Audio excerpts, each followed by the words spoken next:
Queridos irmãos e irmãs, estamos celebrando hoje a dedicação da Basílica do Latrão. Por que essa festa é importante? Por que celebrar especificamente, de maneira universal, a memória desta igreja? A razão ela é muito simples, na verdade, porque essa é a primeira de todas as igrejas.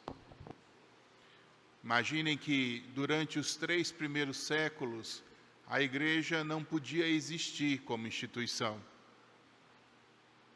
Fomos perseguidos, as celebrações se davam meio às escondidas nas casas. Com o tempo, às vezes, tinha uma certa tranquilidade, às vezes a perseguição se tornava mais severa, mas não se podia ter fé pública. A igreja não podia ter um edifício e chamá-lo de igreja. A palavra, inclusive, igreja, vem do grego eclesia, que quer dizer assembleia. Então, às vezes a gente fica pensando nas denominações, mas a igreja é a comunidade reunida, é a assembleia. E com o tempo, os lugares onde a Assembleia se reúne passaram a ser chamados também de igrejas. Quando então Constantino deu a paz, primeiro quarto do século IV, deu a paz à igreja, ele não só deu a paz, como deu o terreno para construir a primeira igreja. Por isso hoje, no folheto de vocês têm a foto da fachada dessa igreja. Às vezes a gente pensa que a primeira igreja é São Pedro, né? Lá na Basílica de São Pedro. Não. A primeira igreja é São João de Latrão. Essa aí é a Catedral do Papa. A primeira igreja que foi dada, o terreno foi dado para a construção da parte de Constantino. Para a gente se situar, começaram-se a construir as igrejas em Roma, e começaram-se a construir as igrejas em Terra Santa. A mãe de Constantino, Santa Helena, vai à Terra Santa para achar os lugares sagrados e lá mandar também construir as primeiras igrejas. Então, as mais antigas igrejas estão na cidade de Roma e na Terra Santa. E a primeira de todas, São João de Latrão. Se olharem na introdução do folheto, vocês vão ver lá a expressão, mãe e cabeça. Quando a gente chega na Basílica de São João de Latrão, está escrito em pedra na fachada: Mater et caput omnia ecclesia urbi et orbi. Então, a igreja mãe e cabeça de todas as igrejas da cidade e do mundo. E só São João de Latrão pode ter essa inscrição, porque de fato ali nasceu a primeira estrutura onde os cristãos puderam começar a celebrar publicamente a experiência da fé. Por isso, toda a Igreja Universal recorda de maneira particular esta primeira igreja, para lembrar o quanto é importante, na experiência da nossa vida, cuidarmos de não perdermos o conceito importante da liberdade de culto, do respeito à liberdade religiosa, do respeito à profissão de fé. Quer dizer, a igreja, durante os séculos, aprendeu, em momentos fáceis e difíceis, o que significa sustentar a liberdade religiosa para todos. A fé não pode ser imposta, ela é proposta. E o Concílio Vaticano II vai, num dos documentos, vai justamente reafirmar essa experiência e nos convidar a entender a importância de respeitar aquilo que é o credo e a religião de todos. Nós podemos propor o Evangelho, se as pessoas se convencem, maravilha. Ao mesmo tempo, precisamos garantir que todos tenham a liberdade de expressão da própria fé. Então, hoje é uma festa importante, porque nos colocamos diante desse dado histórico significativo. Outro dia, um tempo atrás, 14 de setembro, nós celebramos a exaltação da Santa Cruz. Também uma festa importante, porque é a primeira vez que a cruz foi colocada numa igreja para ser venerada, nesse caso a Igreja do Santo Sepulcro.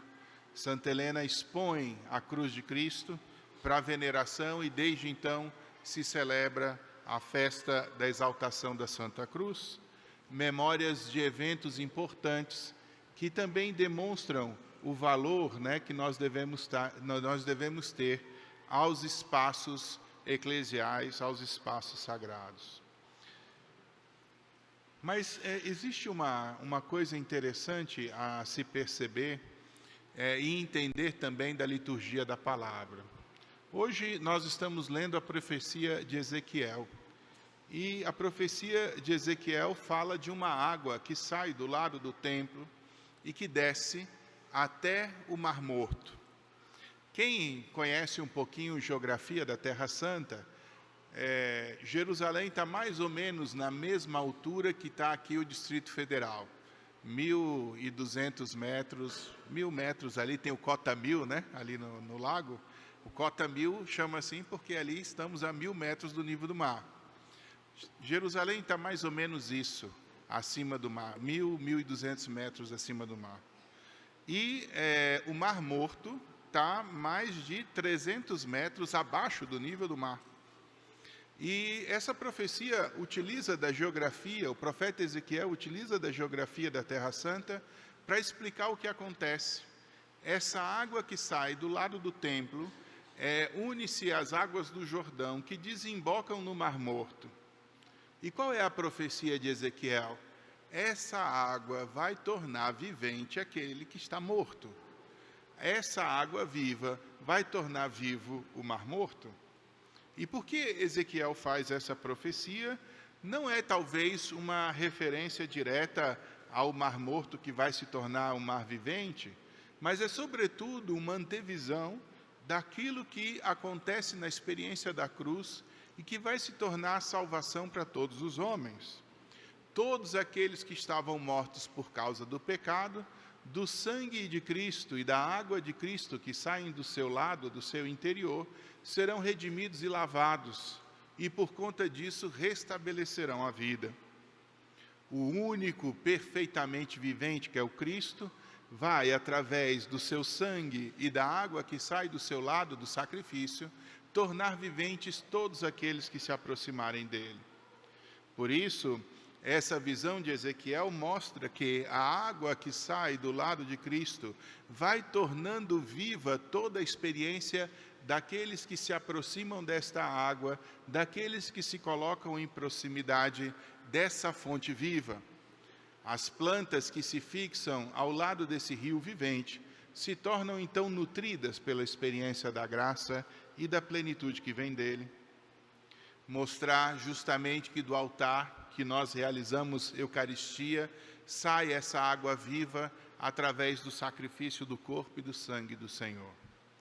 Todos aqueles que provam dessa experiência, provam também da realidade da graça que redime, que restaura, que revive.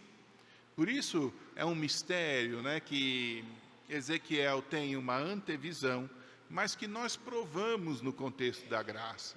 Todos nós, cotidianamente, somos alimentados da graça do Senhor e podemos provar justamente de tudo aquilo que vem dele. Essa experiência é confirmada depois, na sequência, por aquilo que está dito na segunda carta, na primeira carta de São Paulo aos Coríntios, na nossa segunda leitura. Porque aquele templo físico sofre uma evolução. Não é mais só um templo de pedra, mas todos aqueles que aderem à experiência do Senhor se tornam eles mesmos templos onde Deus habita. E Paulo pergunta, incentivando os irmãos a compreenderem o mistério: acaso não sabeis que sois santuário de Deus e que o Espírito de Deus mora em vós? Se na antiguidade havia uma ideia de que Deus morava no templo, Agora, o que Paulo está dizendo, todos nós somos templos onde Deus mora, porque o Espírito Santo vem em auxílio da nossa fragilidade. Olha o que Paulo fala: se alguém destruir o santuário de Deus, Deus o destruirá, pois o santuário de Deus é santo, e vós sois esse santuário.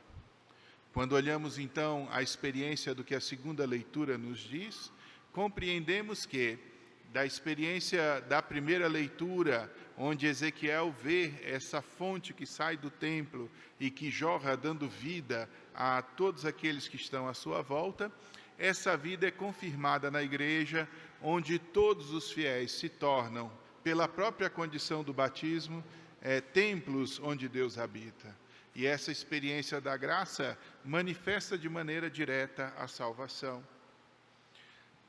Essas duas realidades se confirmam ainda mais quando Jesus fala a respeito de si mesmo, porque ele diz: destruí este templo e eu o reconstituirei em 3 dias. Ele estava falando do templo do seu corpo, explica São João, mas São Paulo também ilumina, porque Paulo vai dizer na frente: todos nós somos membros do corpo de Cristo, na carta de São Paulo aos Coríntios, no capítulo 11. Dessa forma, nós vamos compreendendo a relação que existe entre a igreja e o templo, mas, sobretudo, a relação que existe entre cada membro da igreja e o próprio Cristo. Todos nós somos membros do corpo de Cristo, por isso somos chamados à experiência do sagrado, somos chamados a tornar a nossa vida santificada pela graça de Deus. E esse movimento se dá, primeiro, pela ação de Cristo, que redime e salva, mas, sobretudo, também pela sustentação da fé, que cada um de nós é chamado a dar na experiência da nossa própria vida. Acabei de celebrar 4 batizados antes da missa. E é bonita a celebração do batismo, porque quando a gente batiza, a gente recorda isso, o quanto que a nossa vida de filhos de Deus corresponde a essa graça de salvação. Entrar na igreja, e é significativo, a gente entra pelo batismo, não é entrar só numa estrutura de pedra, mas é entrar sobretudo numa comunidade viva, cuja vida vem do Cristo. Cristo é o fundamento, Cristo é o sustentáculo, Cristo é aquilo que faz a experiência da nossa vida possuir verdadeiro sentido. Então, nós precisamos hoje, nos colocar diante de algumas considerações para ajustar a nossa vida a esse mistério. A pergunta é simples, Será que eu já me sinto igreja? Me sinto parte dessa Assembleia de Santos, convidados a viver na experiência dessa vida, segundo a graça que já recebemos no batismo, que é graça de salvação? Será que eu já tomei posse da presença de Deus na minha vida, da presença do Espírito Santo, que deve iluminar e orientar as minhas decisões, os meus caminhos? Eu já me dei conta que a experiência de igreja, embora diga respeito a mim, diz respeito também ao modo como eu vivo em comunidade, porque a própria palavra igreja quer dizer assembleia, dizer, como eu lido com os irmãos, como eu lido com a comunidade, como eu lido com a família. Lá eu consigo provar também dessa experiência de um Deus que me chama a vida e que me chama a salvação? Precisamos ajustar, muitas vezes, a nossa conduta àquilo que também é o anúncio, que continuamente fazemos, da experiência da graça que nos chama a viver, dessa realidade de remissão, de resgate que vem da parte de Deus. E veja que coisa bonita, então, é a celebração de hoje. Ao mesmo tempo que nós recordamos a primeira igreja construída no mundo, nós nos colocamos também diante do mistério e do convite a compreender qual é a minha parte nisso tudo. Eu sou parte desse mistério, porque vinculado a Cristo, eu sou também igreja, chamado a ser essa Assembleia de Santos. E quando estamos falando de Assembleia de Santos, Estamos falando daqueles que alcançaram a graça da remissão que veio da parte do Senhor. Visitar também a igreja de São João de Latrão é uma oportunidade bonita da gente compreender o próprio mistério da igreja. E brevemente falo disso. Entender, por exemplo, quando visitamos aquela igreja, nós visitamos o centro da unidade dos cristãos.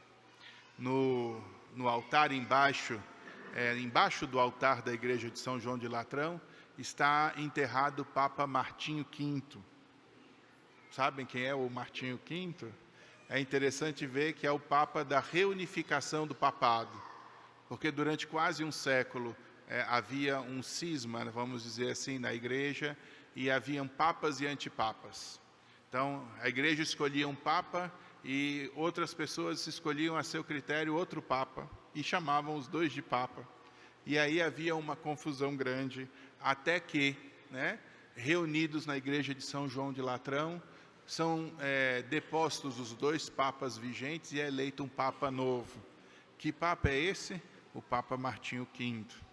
Então ele é colocado lá também naquele altar como sinal da unidade e do vínculo que existe na igreja diante do sumo pontífice e um único pastor. Nunca tivemos problema, a sucessão apostólica não foi ferida, mas às vezes as questões políticas interferem, E pensem que na Idade Média, eleger um papa significa controlar os estados pontifícios todos. Em um momento dado, o papa foi à França e morou na cidade de Avignon. E os romanos não gostaram dessa ideia. O que fizeram então? Se reuniram e escolheram um papa para estar em Roma. Esse que estava em Roma era papa? Não era, porque o outro estava lá em Avignon. A gente tem as cartas de Santa Catarina de Sena, que escreve pedindo ao papa para retornar à sede de Roma, e por quase 100 anos a sede de Roma não vê o seu papa que está na França. Depois retorna o Papa e retorna também toda essa unidade e sentido de igreja. Mas para a gente poder compreender o quanto é importante zelarmos e cuidarmos pela unidade. A unidade da igreja é um sinal sensível e importante que nós devemos justamente fazer crescer. Eu digo isso porque muita gente morreu, Muita gente morreu na história para sustentar esse vínculo. É uma tragédia, e vocês imaginem o tamanho da tragédia, quando Lutero, por exemplo, os calvinistas, de uma maneira geral, fazem uma ruptura com a igreja, e aí nasce o chamado protestantismo. Veja a quantidade de confusão que isso dá depois na experiência dos cristãos. Como é difícil hoje sustentar a unidade com toda essa ruptura que aconteceu. E veja, depois que os protestantes romperam com a igreja, eles foram se fragmentando, até cada um seguir, segundo a sua própria ideia, a sua própria identidade, uma perspectiva diferente. E, na verdade, essa fragmentação, sobre muitos aspectos, ofende o Cristo. Até porque na oração sacerdotal de Jesus, o que é que Jesus disse? Que sejam um, como eu e o Pai somos um. Dizer, ferir a unidade é algo que fere a igreja e que fere o Cristo de maneira grave. Ainda assim, a igreja reconhece todos aqueles que batizam de boa fé, em nome do Pai, do Filho e Espírito Santo, como membros espirituais da igreja, com o batismo reconhecido como graça de salvação. Porque a igreja, na verdade, quer que a salvação alcance a todos. Mas como nós precisamos trabalhar para restabelecer também a unidade. Fico muito preocupado quando eu vejo sinais de ruptura, de rigores, muitas vezes, que não correspondem também à solicitude do Cristo. E quantas vezes nós vamos ver a igreja com dificuldades de sustentar essa unidade, ou porque alguns se tornam laxos demais, ou porque alguns se tornam rígidos demais. Como nós precisamos tratar o nosso coração de modo a poder viver de maneira harmônica com os outros. Num mundo onde os partidarismos estão tão exaltados, a gente pode sentir uma sensação muito grande, um desejo muito grande de romper com o outro. eu não gosto e eu não quero estar perto daquelas pessoas que não pensam como eu. De modo que, se você não é um espelho daquilo que eu sou, você não merece estar comigo. Se existe uma riqueza que a igreja tem, é a realidade dela ser multifacetária. Porque os dons e os carismas nos permitem ter várias expressões diferentes numa unidade única, que é o Espírito Santo, que faz, que dá o selo, que realiza a concretude desse corpo grande que é a igreja a partir das diversas experiências. Não sintamos a tentação de pensar que, porque eu estou estabelecido num grupo, o meu grupo é a única verdade, o meu grupo é a única solução, o meu grupo é a única realidade. Não, a igreja, na verdade, está, como sinal de vínculo a todos, na medida em que nós permanecemos vinculados no Cristo. Quem é que nessa história toda nós não podemos perder de maneira concreta? Não podemos perder o Cristo. Não podemos perder o Cristo. Não podemos perder aquilo que Ele nos ensinou. Não podemos perder aquilo que Ele nos mandou fazer. Porque se perdemos isso, perdemos tudo. Cuidar da unidade da igreja é lembrar justamente o fundamento que nos faz pertencentes e vinculados a Cristo. Por isso, todos nós, não só devemos rezar pela unidade, mas devemos nos esforçar também para trazer todos aqueles que nós pudermos a essa comunhão que é da parte do Senhor. Todo esforço de diálogo, todo sacrifício de entendimento, toda busca correta de comunhão nos leva a provar da experiência da graça e da plenitude que precisamos buscar. Ao celebrar hoje, então, a primeira igreja nascida no mundo, celebremos também o chamado que temos de sustentar a igreja na unidade, para entregarmos às gerações futuras aquilo que recebemos, Uma igreja viva, coerente e unida perfeitamente a nosso Senhor Jesus Cristo. Não nos afastemos disso e Deus nos concederá a plenitude e a graça que buscamos. Louvado seja nosso Senhor Jesus Cristo. Creio em Deus Pai Todo-Poderoso,